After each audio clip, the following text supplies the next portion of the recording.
Le Lab Opéra d'Alsace, c'est un projet qui propose des opéras coopératifs. Le parti pris, c'est d'impliquer, fédérer des jeunes de l'enseignement technique et professionnel dans la conception et la réalisation des éléments d'un spectacle lyrique.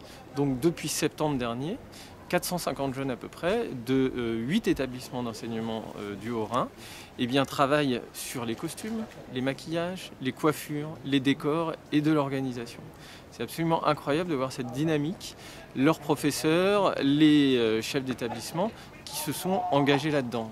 Deux buts: participer à la revalorisation de l'image de l'enseignement professionnel et technique, mais aussi participer au renouvellement et à l'élargissement du public de l'opéra, puisque, deux chiffres rapidement, 4% des Français vont à l'opéra, ce chiffre est le même depuis 40 ans, et la moyenne d'âge de ces Français qui vont à l'opéra est de 54 ans, et elle a augmenté de 15 ans sur les 30 dernières années.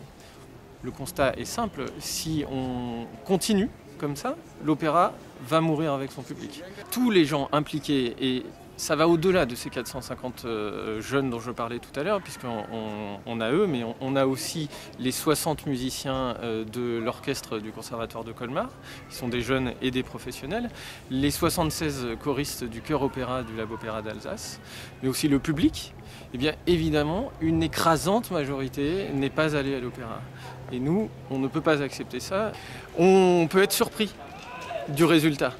Parce qu'au début, on se dit, bon, des amateurs, ce sera peut-être pas très bon, voilà, mais en fait, les moyens sont mis, le temps, l'implication de chaque chanteur amateur est absolument énorme.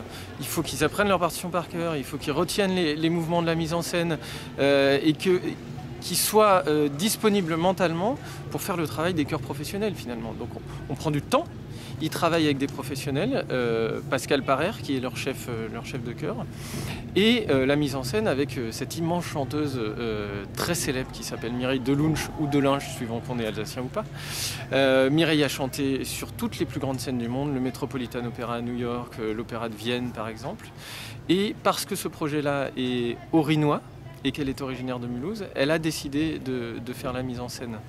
Les solistes sont des solistes professionnels qui ont été recrutés sur audition, plus de 150 candidatures venues de l'Europe entière et même au-delà.